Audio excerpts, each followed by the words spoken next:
This is What's Left America. I'm Chris Tritico. I'm Andy Georgeson. I'm Chris Bell. And I'm James Campbell. What's Left America is coming to you from our home at Dean's Downtown in beautiful downtown Houston, Texas. What's Left America is proudly produced by Left Out Media and brought to you by the generosity of our sponsors and friends, and hopefully someday friends just like you. Today on the show, we're going to cover I'll Call Your Racism and Raise You 2 Rapes. Was it a tweet? The Green New Deal, and of course we'll end the show with, as always, with Out of Left Field. But before we go to the first topic, we have to say congratulations to our friend and partner, James Campbell, who next week is going to miraculously and for some reason get married again. You were free. You were free. I know. I'm going to go in for an examination and make sure that my head is straight. But I think it's going to be good because I don't think men want to be free. They love living with a thumb right on top of them. Is that how it feels? But Yeah. look, being single is overrated. I can tell you that. Yeah. You should see my apartment. Well, especially in this day and age.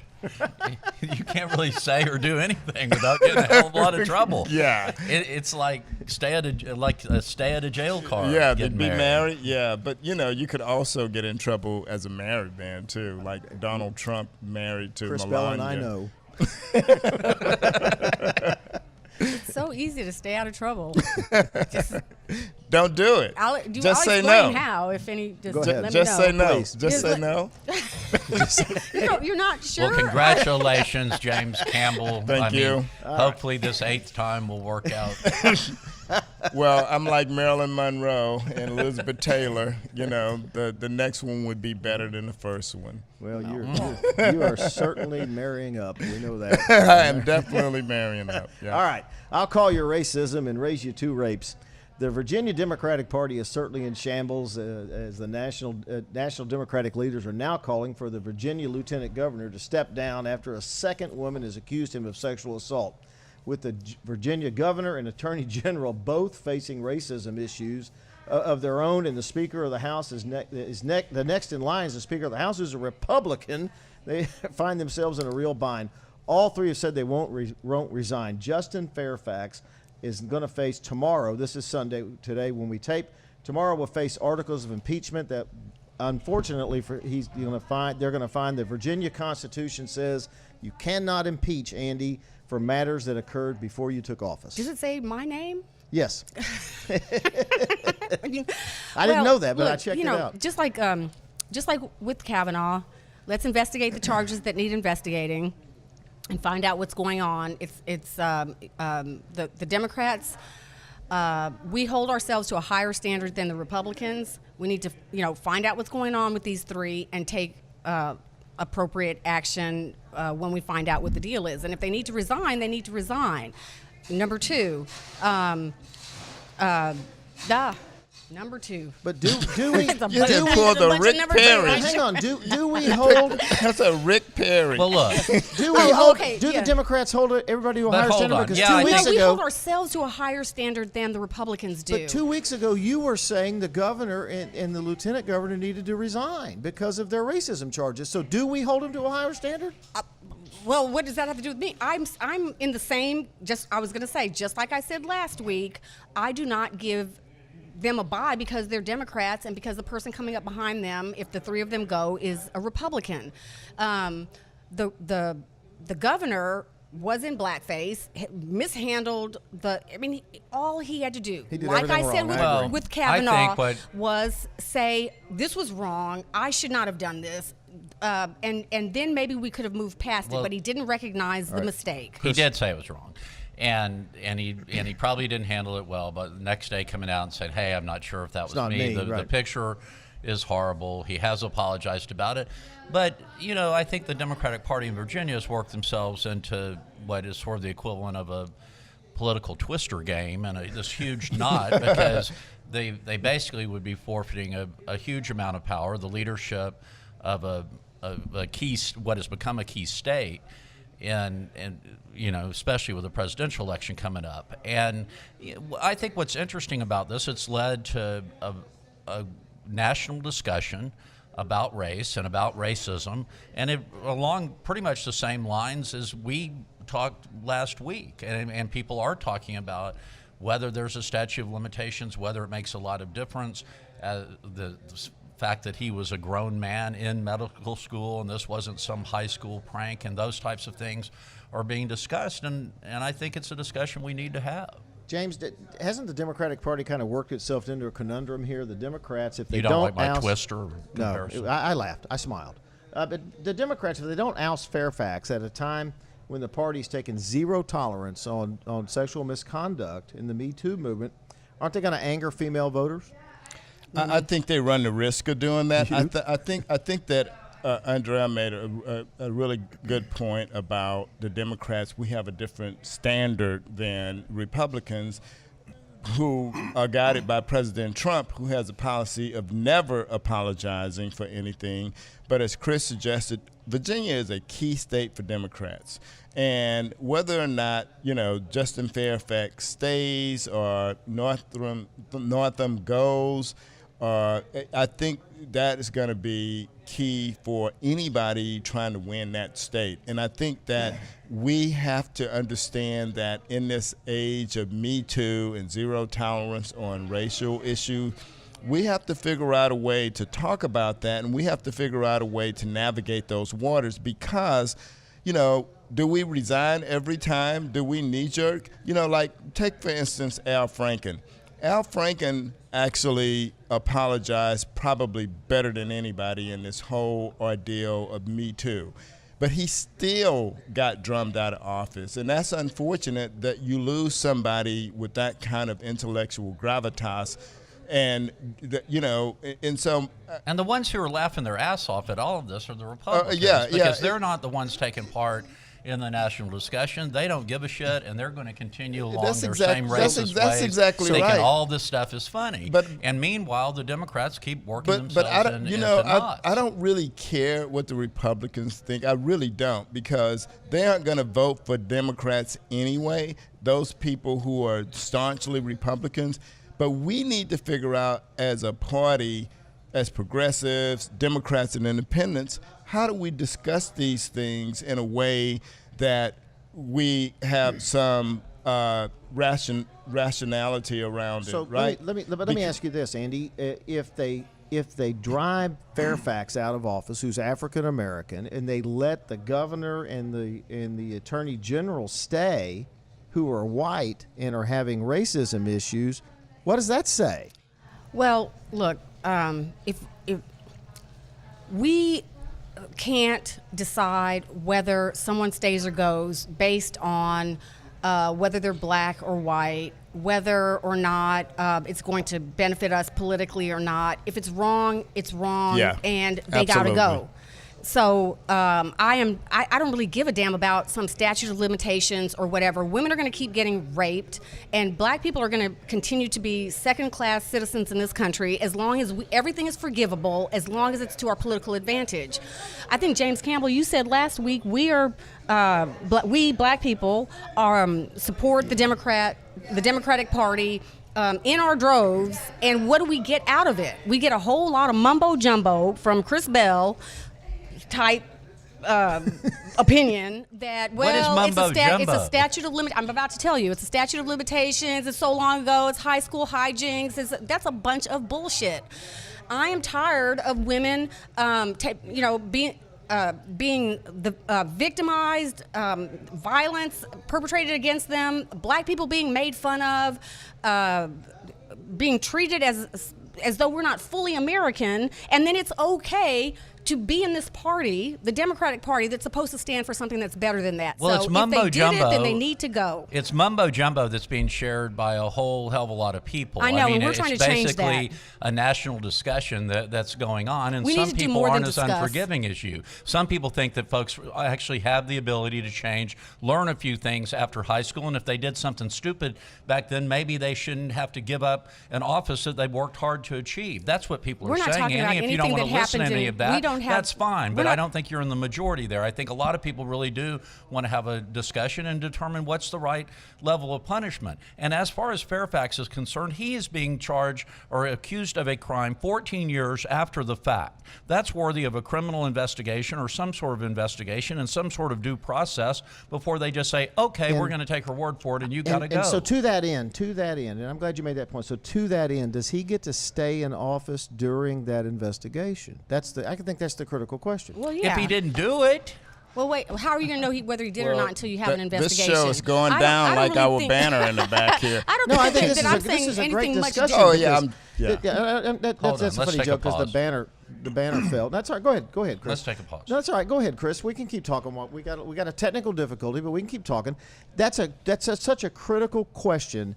Do you stay in office while the criminal investigation goes on, or do you have to step down? Bill Clinton did. I mean, he said he played it all through, and he went through a whole impeachment proceeding, and he ended up one of the most popular presidents in history. I think if you're going to fight the allegations, and it appears he wants to fight the allegations, he's certainly denying them.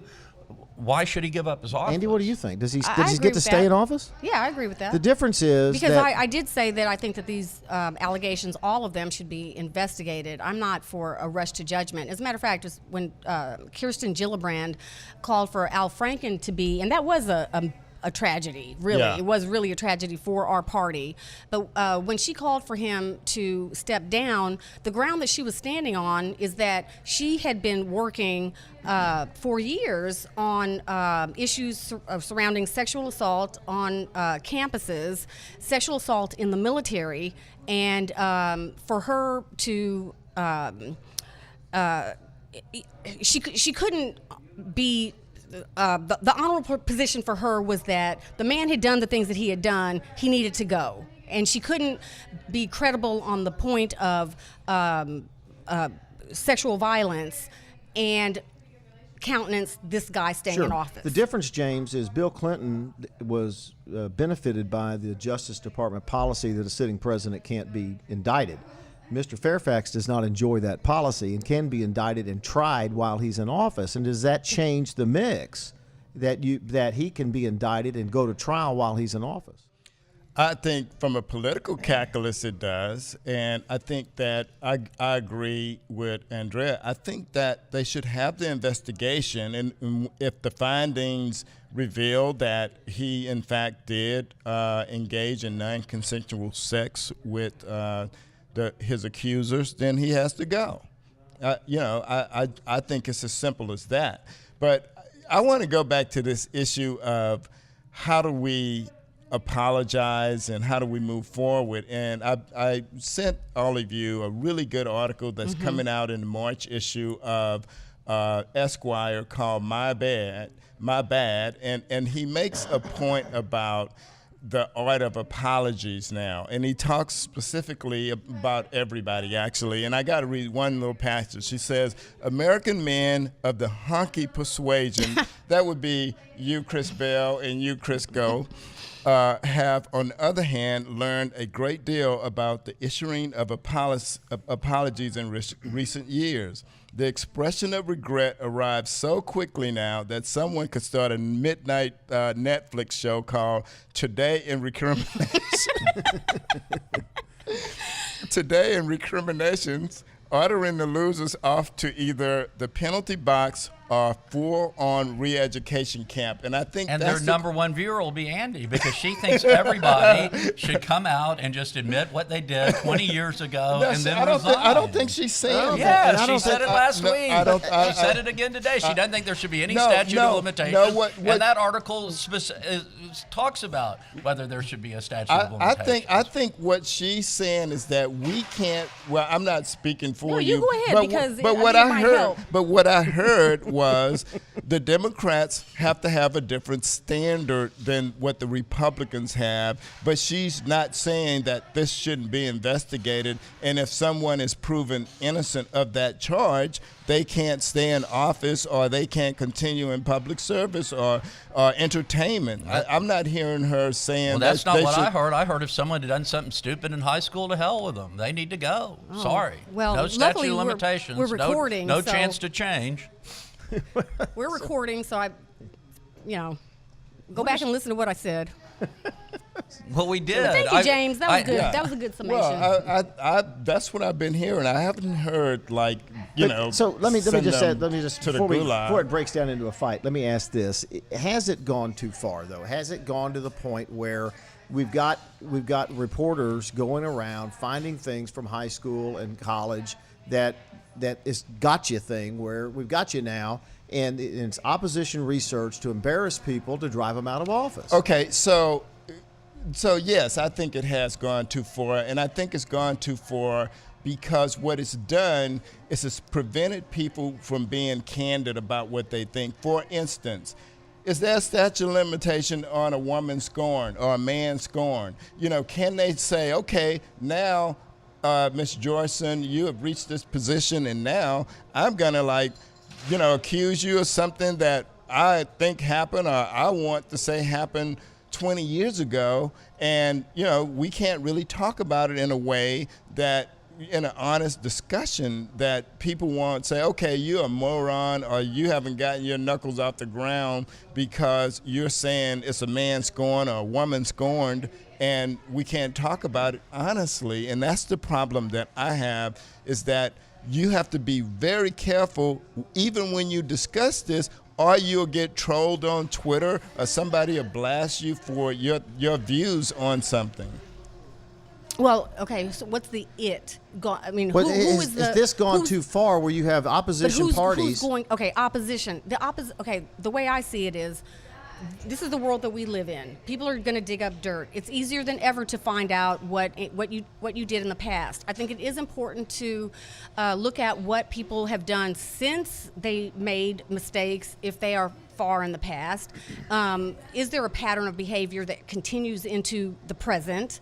Have they atoned, made amends, apologized, been sincere? I mean, look at the behavior over time. No one is saying you did this, too bad, you lose, you're out. So has Justin Fairfax had the opportunity to show that before everyone in the Democratic Party said you have to go? Well, I disagree with the you have to go before there has been an investigation. That wasn't my question. Did Justin Fairfax get that opportunity? No, he Well, I'm didn't. saying- no, I'm no, saying, he didn't. yeah. No, he didn't. Okay. Yeah. Justin Fairfax was a star in the Democratic Party who was on the come up, right? Already Lieutenant Governor of Virginia, positioned to become the governor if Northam steps Right. down. But when this allegation arose, everybody was like, to Kamala Harris, to Cory Booker, to Kristen Gillibrand, you got to go. Right. Yeah. Anyone who has ever attended a 10th or 20th high school reunion, I think, will agree that there needs to be some type of statute of limitations. People change a tremendous amount And- during those years, and people that you thought might end up being the biggest assholes and, do Leave me out of this. nothing good whatsoever turn out. Folks change. I cut you off. Finish your thought. No, it's okay. And I agree.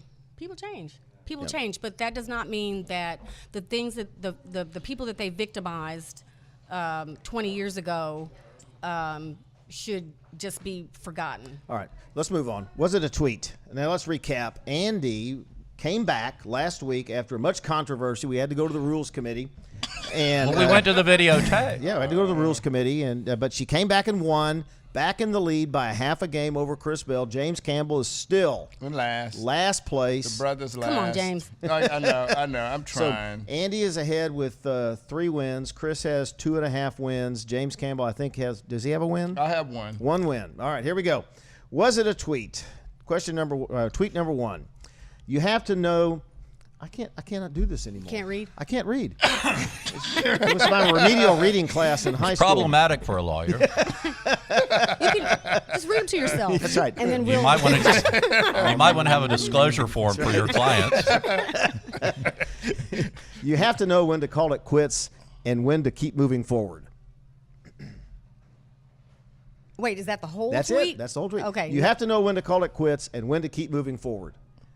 Not a tweet. Tweet. Not a tweet. Tweet. Okay. The brothers ahead. Way too short. So sad. That was almost a guess. Yeah. That was yeah. All right, number 2. The World Bank is tying poverty to climate change, and we wonder why international organizations are ineffective. Tweet. Not a tweet. Tweet. All tied up. All right. All tied up. Number 3. David Pecker never killed stories for me. American media makes their own decisions. Tweet. Tweet. You know, it's just no way to like hear the word pecker and like, you know, I would say tweet. Not a tweet. Oh, God. Still tied. Still tied up. Okay, it's all tied up after 3. Number 4. Unions who secure the border oppose the amnesty bill. Their expert opinions should be at least be listened to. Let me try that again. I messed it up. Yeah. Unions who secure the border oppose the amnesty bill. Their expert opinions should at least be listened to. Do you make up the nada tweets? Yeah. No, he has someone send them over from London. Or are they tweets from other people? No. I make them up. Their call come right out of my head. They all come out of your head. Okay, say that one again. Unions who secure the border oppose the amnesty bill. Their expert opinions should at least be listened to. Tweet. I think we need to get OSHA involved in this program because anybody who makes up tweets for Donald Trump has to have like It gives me a some headache. kind of occupational hazard here. Yeah. Gives me a headache. I- I'm I- gonna I- get, I'm gonna get brain cancer from this. I would say not a tweet. Tweet. Oh, God. Tweet. Okay. The brothers down again. Yes, I am. Oh, you said that well. Yes, I am. So it's 2-2, and he's out. Tied. Right? The two leaders are tied again, and James is back where he belongs. Number 5. That seemed racially insensitive. You mean on the back of the leaderboard? and this is 2019. All right, number 5. When it comes to Iran's nuclear weapons program, here's my advice. Distrust, dismantle, and verify. Not a tweet. Tweet. Not a tweet. Tweet. Oh, God. Yes. Chris Bell just win? Bell Yes. just won. Chris Bell just won. Okay. Well, that's good because all his everything else he's said today has been We have wrong. a tie at the leaderboard. No, Chris Bell's a half a game ahead. Okay. Chris Bell Oh, that's right. rocketed to Yeah, the that's lead right. by a half a game. What There it happened? was, ladies and gentlemen. This week's version of America's fastest growing game show. Was it a tweet? This bar's fastest growing. Yeah. What had happened was All right. All right, James. That was good. One day, James, you will win this game. well, you know, I'm trying to get married. I'm not thinking straight. For a year now, you've been. How many? You got to study Donald Trump. I know. Yeah, Really? that also is. That's why we need to get OSHA involved in this program. All right. All right, here we go. The Okay. Green New Deal. The Green New Deal legislation introduced by Representative Alexandria Ocasio-Cortez, Democrat of New York, and Senator Ed Markey, Democrat of Massachusetts, has already won endorsements from multiple Democrats seeking the presidential nomination. Republicans and conservative media are branding it socialism. This legislation is becoming the lightning rod for the run-up to 2020.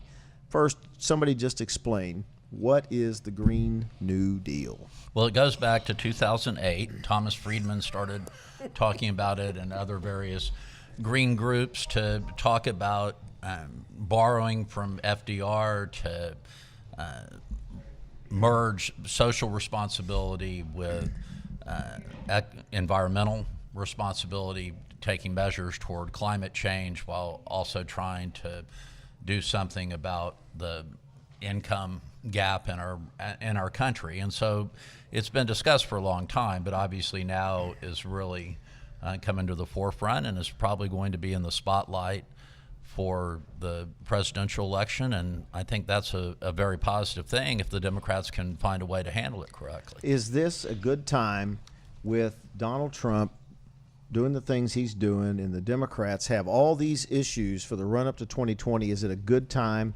to put this legislation forward when it's a lightning rod the way it is for Republicans, a $2 trillion, they're saying it's going to cost at least $2 trillion or more.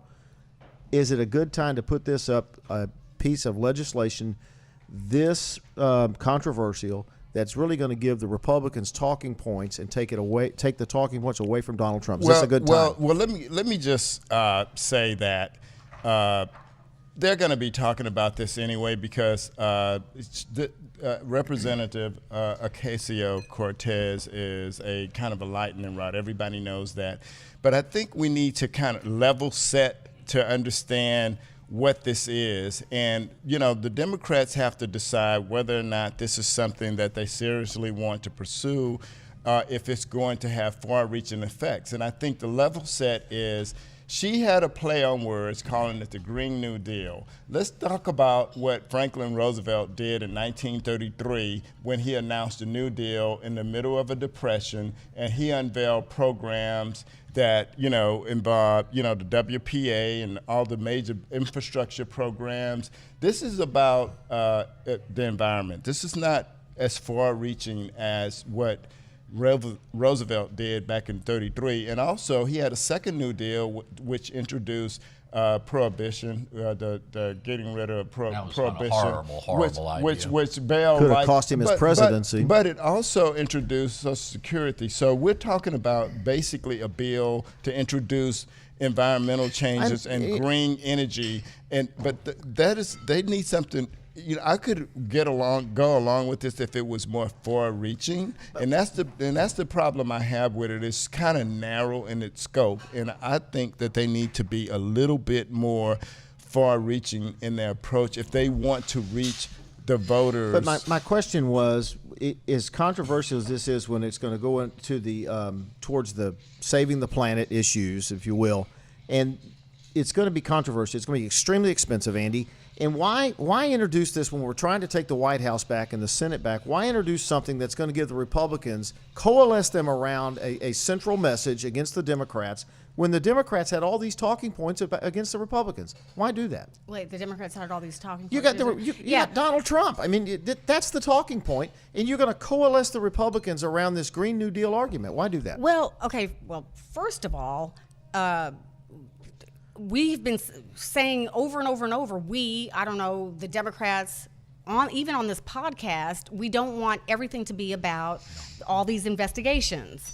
But this is not a narrowly focused, it's not a plan right now, but it's an idea. The Green New Deal is an idea, and it is, there's no bigger threat to us as a country right now than climate change. This is huge. The fact that people are talking about it, that it is survived numerous news cycles at this point, shows that the American people care about it, and that it's and how important it is.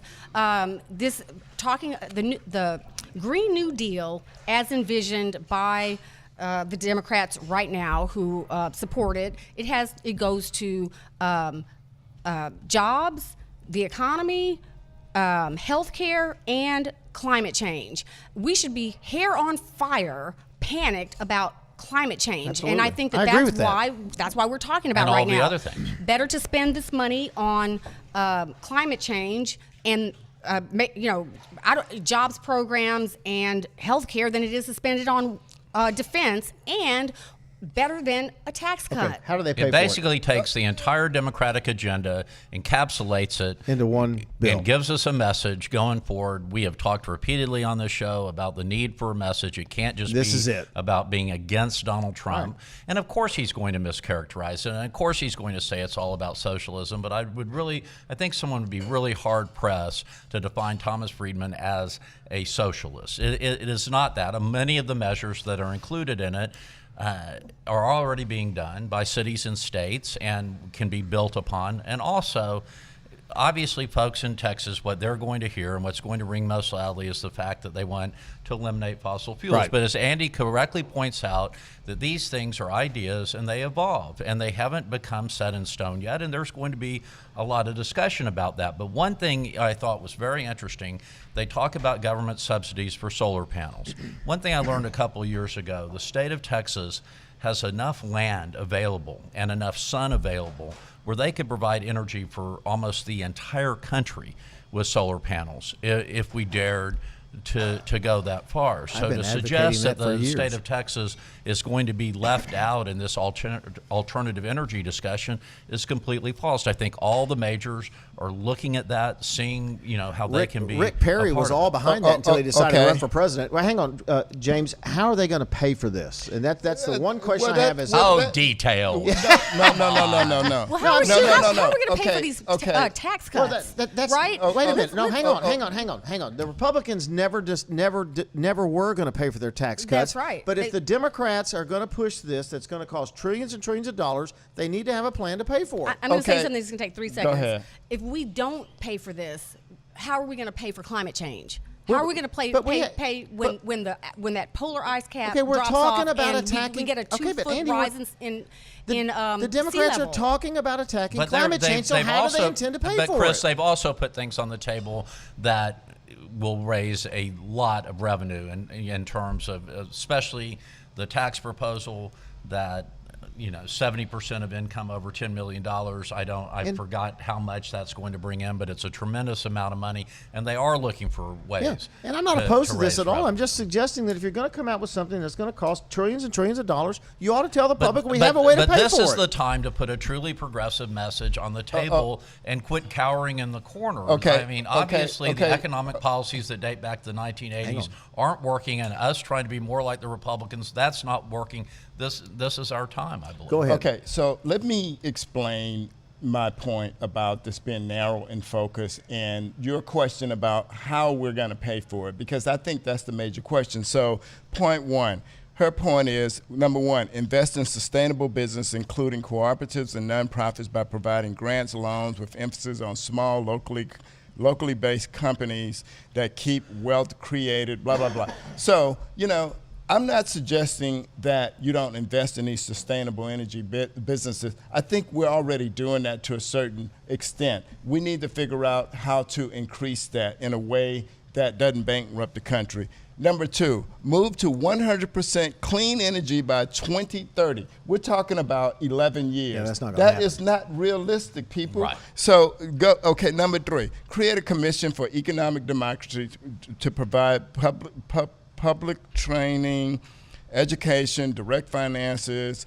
That's stuff that's just a commission that can be created, and we can talk about these. There are already things like this that exist. Number four, establish a renewable energy administration on the scale of FDR's usually successful rural electrification administration, which launched the TVA, the Tennessee Valley Authority. Okay, so number five, You can't go through the entire unemployment plan. in We America. have a limited once amount of time. The FEC yeah, is going to shut but, us down. but she's talking about a livable wage. We've been talking about a livable wage for years. So this whole plan is a good plan, but I think it needs to fit within the context of a discussion about infrastructure, That's about part of it.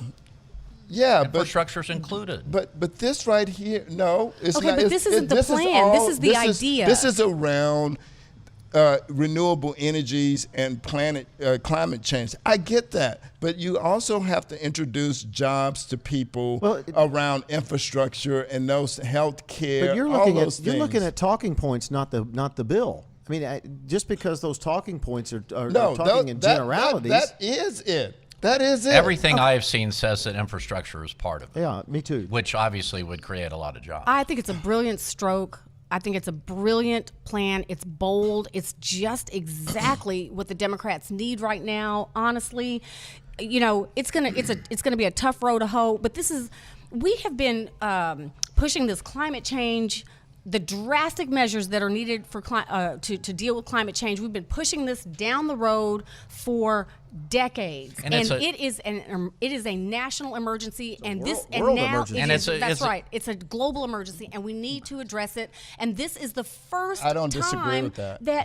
and you know what? Now we're talking about it. Yeah. And Get we on have the not been bandwagon, talking about it. James. Like something real is happening sorry. now. And Get it's on a the bandwagon, kumbaya. James. It's a kumbaya moment on What's Left America because Andy and I finally agree on something. And I mean, I think it's a beautiful world that awaits us now. It really is. Look, Shit. when you talk about climate change, we always talk about it in a vacuum. But if you go to countries like Brazil and you go to Africa, I've traveled to Africa several times. In Is it Brazil, hot there? In some places, Okay, be yes. careful, dude. In some places, It's hot yes. here in Houston. I think You that know, was racially I've- insensitive as well. Okay, nobody's But saying nothing to do about with race. But when you talk about these Calm things, down. we can't talk about climate change to in a monitor. vacuum. We have to think about it in a more universal way and get, other countries are there. We basically backed out of the Paris stuff. Well, one But person did. Paris was a Band-Aid anyway, Yeah, right? We can agree to absolutely. that. Oh, I'm not saying that we absolutely. were right to back out of it. Absolutely. But this is Everybody had a toe in the water. Nobody was going all in. But there are countries like China who are way ahead of us. They need it. They have billions of people. They need it. Yeah. But we yeah. need it too if we're going to change the paradigm around climate change in this country. Well, Kumbaya. Well, with that, let's go into out of left field. Oh God. Please stop singing. Yeah, please stop. Who wants to go I first? can't take it. I'll go first. So we saw this last week how Brett Kavanaugh was going to vote on the Supreme Court, and we saw his first vote. And Susan Collins, we have her to thank for Brett Kavanaugh. Yep. But fortunately, John Roberts has been incredible in terms of understanding the moment that we're living in this country, and has moved to the middle and will likely be a broker vote on most of these key issues. I wonder who And said that. more power to him. So more power to John Roberts. Right on for your vote this week. I had a horrifying Wednesday. Facebook, as you all know, in 2017 announced that they would have facial recognition technology, so that if your likeness showed up in a picture on Facebook, they would notify you of that. And so I think it was Wednesday, it may have been Thursday, but I had a note or message that my likeness had shown up, and I could click it and go to the picture to see what it was all about. And I was a little confused at first because it was from the State of the Union, and it was a picture of the president and the vice president, and there the square was right over Mike Pence for me. And I don't think I really have to say anything else. It was extraordinarily upsetting. I cannot unsee that. I recommend the most popular story today in the New York Times, which is why girls beat boys. Let me see. Did you let me stay on screenshot line. that now that Oh I'm my not God! Yeah, let's choking keep anymore? talking about that. Honestly, it's. God damn it! I never thought Stop of it, it. but now. Okay. It's spot on. Payback. Did you They're always screenshot payback. that? You have to have a Yeah. screenshot of Good that. luck with that, because I don't know. We'll think of somebody. You'll think of somebody, but probably gonna be racist if you do. So be careful. All right, go ahead, Andy. I'm Okay. sorry. I was no, choking no. and I couldn't. Yeah, it's remarkable. All right. Oh, okay. So I recommend, and we'll put a link in show notes, as well as to My Bad, which was a great article in Esquire. We'll put a link to that in the show notes. Also, Why Boys Beat Girls. Oh my God, is it catching? Why Girls Beat Boys at School and Lose to Them at the Office. Hard work and discipline help girls outperform boys in class, but that advantage disappears in the workforce. Is it because the statute of limitations on things like hijinks in high school and stuff should just be forgiven? I don't know if that's it, but read the article. It's really good. Link in the show notes. Are you done? I stopped talking. That's funny. Wow. When I was 10, I concluded, without doing any more than looking at them, that I didn't like Brussels sprouts. And because of that, I didn't eat them for many years. And I had just made this rash decision without any evidence that they were bad, I and thought I you were didn't going to say like 'em. girls. No, that they were bad, and I didn't like them. Years later, I tried them, and upon a fact-based, evidence-based conclusion, I determined that I liked Brussels sprouts. Turns out that after research and investigation and evidence, I concluded that if you researched and did did research and evidence and you looked into things, you could make a conclusion based upon looking into things. So that's just, science and research and investigation. You could make a reasoned decision based on facts. It was just an interesting thought I had. Are you discovering science? Well, I'm just curious. When did you decide Come you like on. Brussels sprouts? Just an interesting thought I had. I'm just curious. Are you having them for breakfast now? No, it's just, it has nothing to do with anything. But It's just you No, know I what's- mean, no, but you know what's you were like but- wondering whether or not you should have breakfast or What's not last interesting week. about that, I hated Brussels sprouts growing up, and now they serve them and they saute them and they do these things. They grill them? And so I really do think there should be a statute of limitations for Brussels sprouts as sprouts. well. Yeah. If you didn't like them, 20, 30 years ago, maybe you like them today. Brussels sprouts can change. Maybe Brussels sprouts can change. That was my whole point. Anyway, that's all the time we have today. Like us on Facebook, follow us on Twitter, and please rate us on iTunes. More important than that, what do we need to do, Andy? Really, you guys need to subscribe. You really do. Just We're dying. Really do. We need you. we're not dying. We're great. We're awesome. need But you. we would love to have you on board as a subscriber so you never miss an episode. Tell your friends. Tell the people you don't like anymore. Statute of limitations has run on the people you don't like. Call them up and tell them to subscribe. Go to Libsyn or your favorite podcasting site and subscribe to What's Left America. We'll see you next week. Much thanks to Vertical Ascension Entertainment for getting us on YouTube every week, and Keegan DeLeo, our in-studio producer. We'll see you next week.